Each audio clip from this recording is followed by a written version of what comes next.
$200,000 though?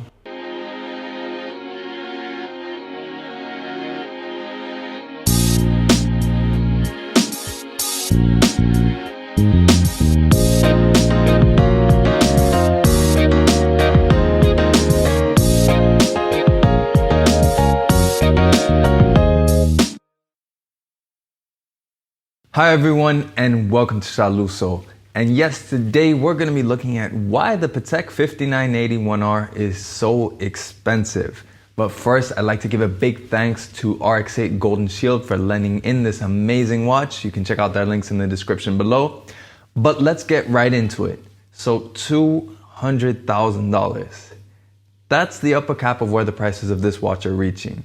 And for perspective, this is on a watch that already costs $88,000 US to begin with. So it's not like this is a small markup. So today I'm gonna take a look at why this watch is so expensive. I'm gonna try and keep the focus specifically on why the 1R is so expensive. I'll save talking about the 5711 for another video. But let's start out with the basics. And the first reason is Patek as a brand. Specifically, its history and prestige. Patek Philippe has existed as a brand, depending on who you ask or which iteration you count as being the start of it, anywhere from since 1839 to 1851. So it's pushing the 200-year mark, and they've had plenty of time to establish as a brand why they're deserving of your money to begin with.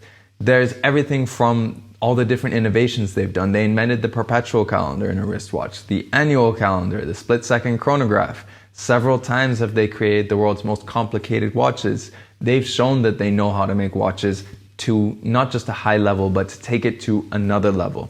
Then in 1976, they released the Nautilus, which was a response to Audemars Piguet's Royal Oak. During that era, there were plenty of integrated steel sports watches released trying to ride the coattails of the AP Royal Oak, but without a doubt, the Nautilus was the one that was most successful in bringing the fight to Audemars Piguet. And obviously that does carry into any of its derivatives that are still on sale now. And then from there in 2006, you have the release of the current generation Nautilus. They released the 5711, as well as the first time that they released a chronograph for the Nautilus, and that was the 5980. In that case, it was the 1A. So that's just a quick breakdown of the history behind this watch. So needless to say, the fact that it's part of a brand with such a rich history, part of a collection that has such a rich history, and on top of that, it is part of the generation that was the first chronograph variant of the Nautilus. Definitely there's a lot of reason to want this watch just on the basis of its prestige and where it fits in such a storied brand's history. The second thing is this was an expensive watch to begin with. As I mentioned, this starts at $88,000 US when it's new. So obviously being a watch that appreciates, when you're starting that high, you're already expensive. And if you're just going up, it means that really it's going to be expensive no matter what price it gets to. If it got to 100,000, it would still be expensive. But more than that, this isn't just expensive for expensive's sake. First off, it's fully rose gold. That's the obvious reason why it's so expensive. Now, I will say that most expensive watches, especially precious metal watches, tend to depreciate. But then you have things like the Fume dial, the in-house manufacture movement with the Patek Philippe seal. You have the fact that it's a flyback chronograph as well, so it is inherently more complicated. It has the Gyromax and the Spiromax, so it is more technically advanced as well. It has substance behind why it's so expensive. Couple those technical features with the fact that it is a Patek Philippe, that it is a Nautilus. All of this adds a lot of substance behind its original price, and what that means is that in the longer term, it's how it can sustain costing more than where it is at retail, or even sustain its original price. It doesn't suffer what, for example, Panerai and Frank Muller suffered after the early 2000s. Those were watches that didn't have in-house movements. On a technical level, they weren't really backed by that much substance to justify their insane premiums and markups that they were having. They were largely riding a wave of the fact that they were in fashion. I'll make other videos about those, but to put it in a simplified way, the fact that it has substance behind why it's so expensive to begin with assists in it being able to be more expensive on the gray market as well, because there are actual reasons to justify it beyond just the hype. But let's talk about the hype. The third reason is that notion that a rising tide lifts all boats.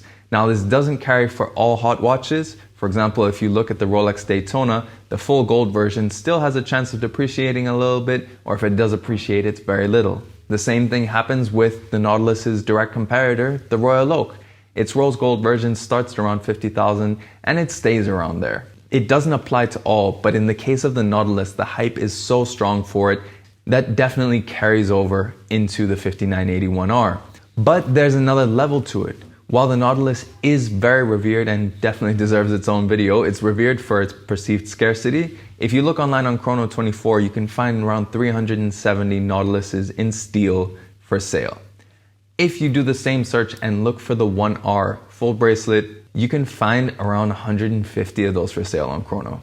So this watch is roughly double the rarity of one of the most hyped and perceived to be rare watches on the market right now.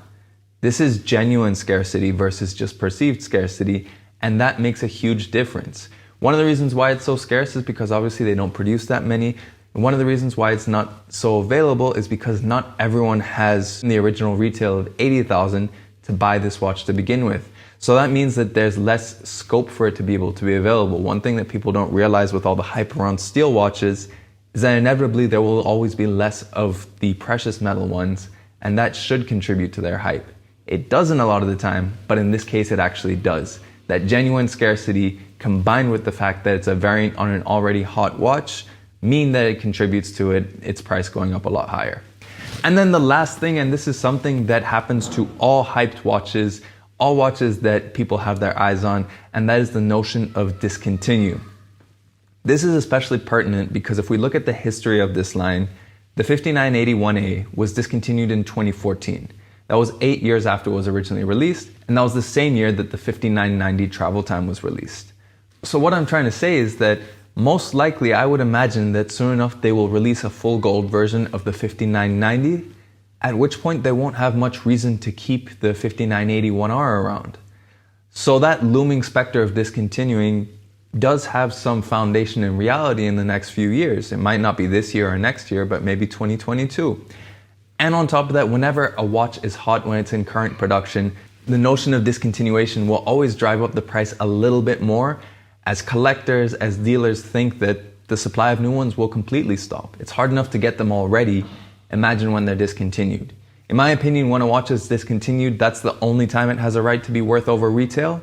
But the reality is that the market has made this watch more expensive than its retail. So definitely the fact that it could be discontinued is a reality that we need to face, and it is a contributing factor as to why this watch is so hot. But in any case, I hope you liked this quick video about why the 5981R is so expensive. Hopefully when I get my hands on a Nautilus 5711, I can make a more elaborate video that'll give you an idea more of the foundations as to why the Nautilus line in general is so expensive. But let me know in the comments below, do you think that this watch is worth double its retail? Is Patek undercharging? Do you think that it makes sense that this is actually a precious metal watch that is appreciating in value when the trend for most is to depreciate?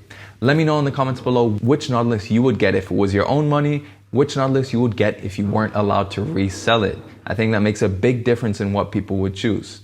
In any case, let me know what you think. If you liked the video, please do like it and share it. Thanks again to RX8 Golden Shield for lending in this watch. And of course, if you do want to keep seeing new watch content, make sure you subscribe to Shaluso. And if you want to see all the pictures and infographics featured in this video, then make sure you follow me on Instagram as well at Shaluso. In any case, thanks for watching this video, and we'll catch you on the next one.